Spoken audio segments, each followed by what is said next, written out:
សួស្តីបងប្អូនទាំងអស់គ្នាប្លុកមួយនេះគឺពិតជាអស្ចារ្យមែនទែនបងប្អូនđãធ្លាប់ឮចុងភៅប្រុសទេបងប្អូនបាទនៅពេលនេះជួបហើយចុងភៅប្រុសបាទនៅក្នុងការចម្អិនម្ហូបមួយ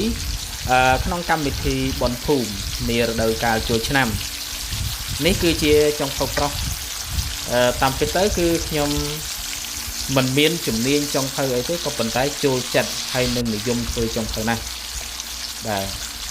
បាទម្ហូបមួយមុខនេះហៅថាឆាបន្លែជាមួយនឹងស្បែកជ្រូកដែលដើម្បីដាក់ទទួលបងប្អូននៅក្នុងភូមិដែលគាត់បង្ហើយនៅចុងដៃនៅក្នុងពិធីបុណ្យភូមិដាក់ខ្ទឹមបំពងចូលហើយ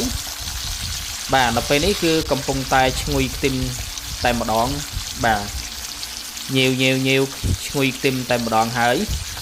ចុងភៅនេះគឺចូលចិត្តណាស់ផ្ទះធំបែបនេះគឺចូលចិត្តណាស់បាទអញ្ចឹងជាបន្តទៅទៀតនេះចាប់ផ្ដើមដាក់ម្ទេសចូលបំពងរំលីងម្ទេសហើយជាមួយនឹងខ្ទឹមសតែម្ដងហើយក៏បន្តិចទៀតនឹងដាក់រឹសផាក់ឈីបាទខ្ញុំហៅតាមឆេបផាត់ទេបាទហៅតាមឆេបផាត់ទេចុងភៅនេះគឺធ្វើតាមឆេបផាត់ទេរឹសផាក់ឈីចូលបាទគល់ផាក់ឈីឬផាក់ឈីចូល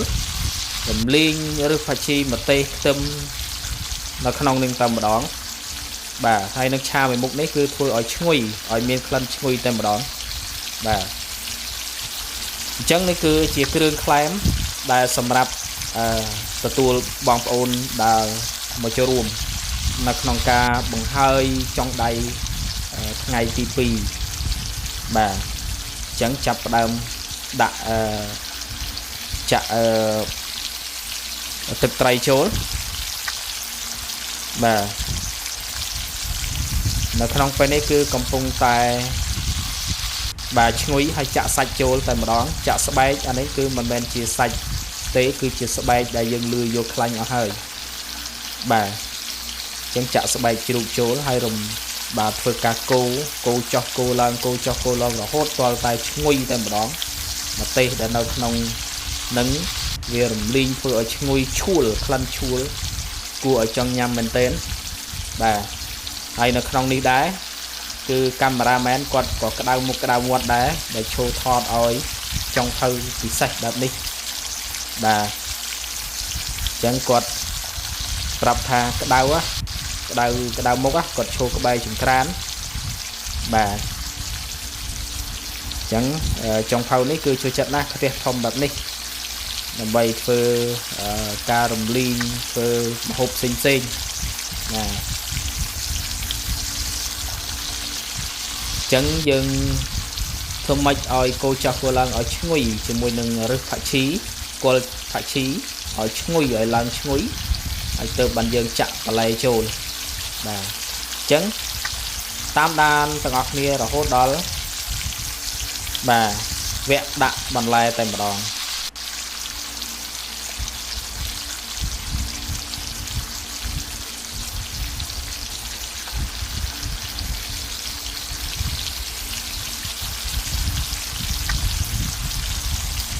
កុំថាឡើយតែអ្នកស្រូបក្លិននៅក្បែរកាមេរ៉ាមែនអ្នកស្រូបក្លិនសំបីតែចុងភៅក៏ភុំក្លិនឈ្ងុយតែម្ដងនៅពេលដែលធ្វើចុងភៅខ្លួនឯង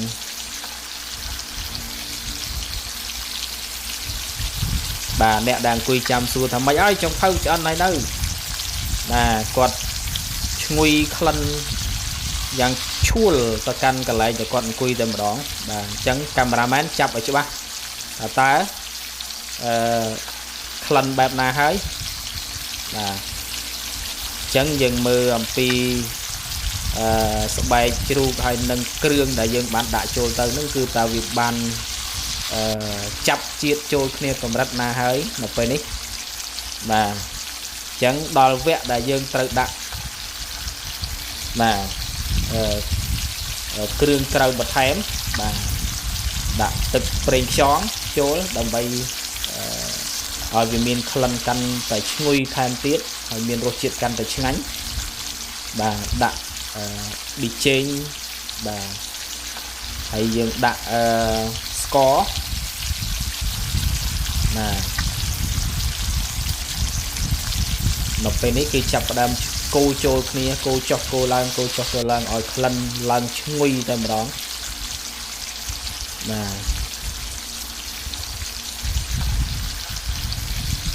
trứng mà hộp mùi mục ní cứ sầm rạp bong bong đàn cùi trăm nâng tại mà đó còn chạy để xu trong thơ thầm mà dai trong thơ môn ban một chan một đạn nào hay nơi và trong thâu cầm pung tay nhấp đai nhấp chương cầm pung tay nè swa hấp nó không ca cô cho cô lang chỉ là 4 dân ban mà support hay chặt cà rốt cho đời xa cà rốt thì chia bần lai 11 đãត្រូវដាក់មុនគេបាទបន្ទាប់មកគឺចាក់បន្លែចូលមានប្រសក់មានបាទមានប្រសក់ចាក់ចូលតែម្ដងបាទចឹងនៅពេលនេះគឺចាប់ផ្ដើមកូរចូលគ្នាតែម្ដងឆាបន្លែមានប្រសក់មានម្ទេសផ្លោកម្ទេសអីគឺចាក់ចូលគ្នាហើយកូរចូលគ្នាតែម្ដងឈុចឆាច់ចឹងគឺចុងភៅនេះគឺ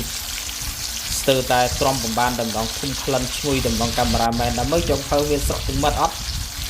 បាទចុងភៅអត់ពាកម៉ាស់ផងមានស្រក់ទឹកមាត់អត់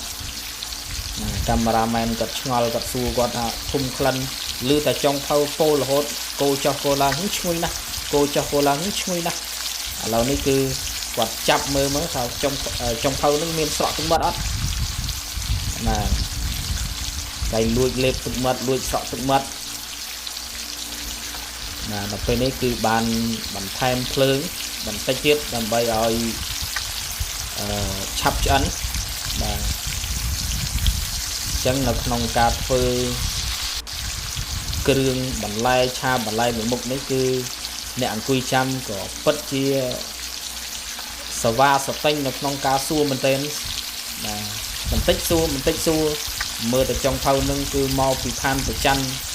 មើលទៅចុងភៅនឹងគឺជាអាមិចទៅហើយណា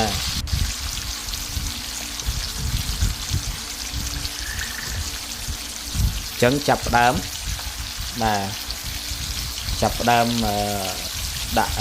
ទឹកបាទទឹកស៊ីអ៊ីវបាទទឹកស៊ីអ៊ីវទឹកត្រីដាក់មុនហើយអានេះទឹកស៊ីអ៊ីវដើម្បីបញ្ចូលជាតិឲ្យវាមានក្លិនកាន់តែឈ្ងុយទ្រឹបតែម្ដងបាទខ្យល់បក់ពីជើងមកក៏ក្លិននឹងឈ្ងុយទៅដល់អ្នកអង្គុយចាំនឹងក៏អ្នកអង្គុយចាំនឹងក៏អង្គុយលេបទឹកមាត់តែម្ដង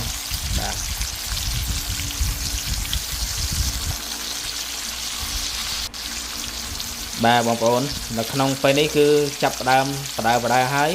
បាទចាប់ផ្ដើមអាចចាត់ចែងបានបដើហើយមើលចុះមើលឡើងគោចុះគោឡើងទៅដូចយ៉ាងទំនងដល់ហើយបាទចុងភៅដើរចុះដើរឡើងនៅពេលនេះគឺពិតជាចង់ថែមអ្វីមួយយ៉ាងនៅក្នុងហ្នឹងគឺថែមអំបិលម៉ត់បាទមើលទៅទំនងដូចជាមិនទាន់ជាឥឡូវថែមទឹកប្រេងខ្យងចូលទៀតបាទចុងភៅនេះគឺថែមតែម្ដងថែមចុះថែមឡើងថែមចុះថែមឡើងប្រេងខ្យងនោះក៏ដបក៏ធំទៀតចាក់ចង់ធ្លាក់ដបចូលទៅក្នុងខ្ទះទៀតបាទដល់ពេលនេះគឺចុងភៅកំពុងតែកូរចុះកូរឡើង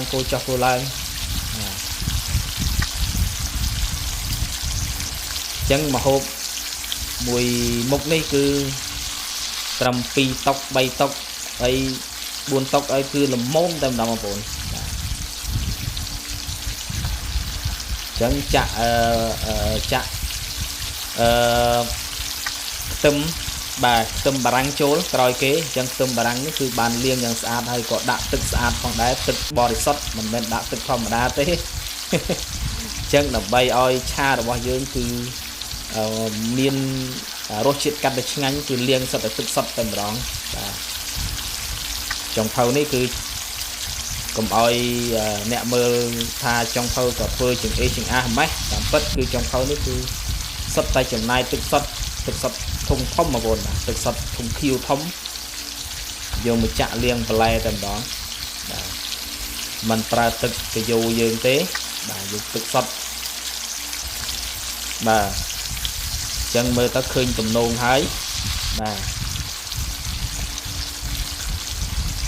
យើងឆាមួយមុខនេះគឺពិតជា